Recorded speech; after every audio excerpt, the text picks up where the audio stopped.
Welcome to Decoding the New Economy. Today I'm joined by Porter Erisman, who's got a fantastic movie on Crocodile on the Yangtze, the rise of Jack Ma and Alibaba, the Chinese business-to-business e-commerce site. Porter, thank you very much for joining me. This is a terrific story, how you joined a Chinese company and saw firsthand how that company rose to what it is today. If we can start off with exactly what is Alibaba. So Alibaba, for those who don't know, is China's largest e-commerce company. It's also the first global internet company to come from China. They have several different, almost 20 different business units now. I don't work there. I worked there 5 years ago, but it's grown quite a bit. Their main core businesses are, one is called Alibaba.com. It's a global business-to-business marketplace that connects buyers and sellers around the world. They have a domestic website for online retail called Taobao, and then a payment system called Alipay, where people who know PayPal, this is sort of a similar model. So they're creating, and they're striving to create a large ecosystem for e-commerce in China, but also abroad. And it's actually become so big that Taobao's transaction volumes are bigger than eBay and Amazon combined. So it just shows the scale of where things are going. That's pretty interesting in that you've taken on eBay there. So eBay came into the Chinese market. And you say that you didn't realise how, or they didn't realise how weak they really were.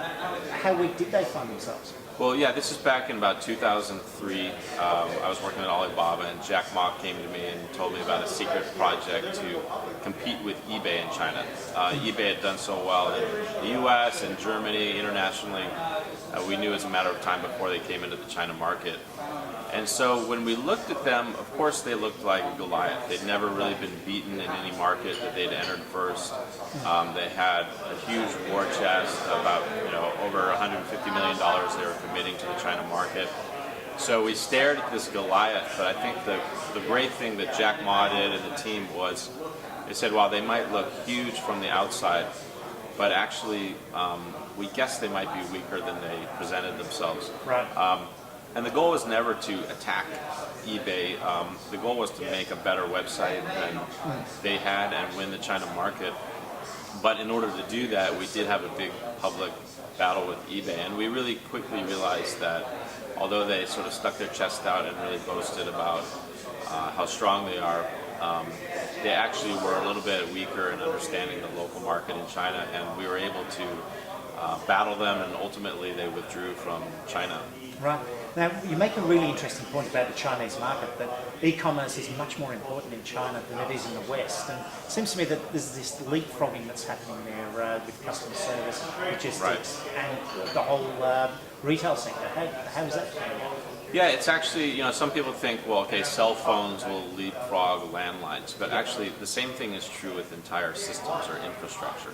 So in China, coming from so many years of a command economy, there wasn't a very developed retail infrastructure. There wasn't even really a consumer culture.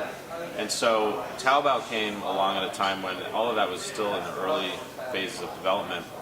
And the company basically leapfrogged that whole phase of development of building out retail stores, of building out logistics. And so, I say that e-commerce in China is revolutionary, but in the U.S. it's more, and even Australia is even more evolutionary. Right. The way Jack Ma phrases it, he always says things more interestingly. He says e-commerce in the U.S. or in Australia would be like a dessert, but in China it's the main course. Right. And so it's there's much bigger opportunities sometimes where the infrastructure is less developed. Now, going globally for Chinese companies is a big step as well, because we've seen struggles for companies like Huawei and so on. How do you see those struggles for Chinese companies looking at the global markets? It really depends on the industry. I mean, you're going to see more and more, just like Japan in the 70s and 80s, there's a whole wave of companies that started going global. China is such a big market that a lot of companies develop their scale and get big in China before going international, and they're just starting to do that. So I'd say the biggest challenge in the beginning is cultural. Yeah. And China is at a disadvantage because the information and media is so controlled that sometimes it's a rude awakening when a Chinese company goes global, like a Huawei, and finds out, oh, they're in the face of a lot of political issues that they don't really understand. Yeah. So one of the reasons I made the film, even though it contains some content that maybe wouldn't be such a hot topic in the China media, is I wanted entrepreneurs in China to also be able to see it and understand these are the issues that Alibaba faced when it went global, and hopefully you can learn from those successes and mistakes, and the same for Western companies coming into China. Right. So just to finish up, what would be your advice for a young Westerner going into China who is looking at building a business or getting a job in the Chinese industry?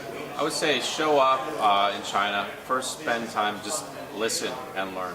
Don't come in and assume that just because it's done a certain way in Australia or in the US that it's somehow superior. I mean, first thing to do is just show up, learn, absorb, listen, understand as much as you can about the local culture, and don't judge. A lot of times, if you look at the way traffic moves in Shanghai, it looks crazy. If you drove like that in Sydney, it would be a disaster. But there's just different ways of getting through traffic, getting from point A to B, and it's better not to judge right away, but to actually step back. And then once you really understand the market and understand where you can add value, being realistic about what skills you bring, then you can sort of start to set something up. And you can either join an existing company or even a Chinese company that you believe in. There's more and more need for international managers to work inside Chinese companies, but you got to find some place you really believe in. Yeah, that's terrific. Porter, thank you very much for your time. The movie is Crocodile in the Yangtze, and this is Decoding the New Economy, and thank you very much.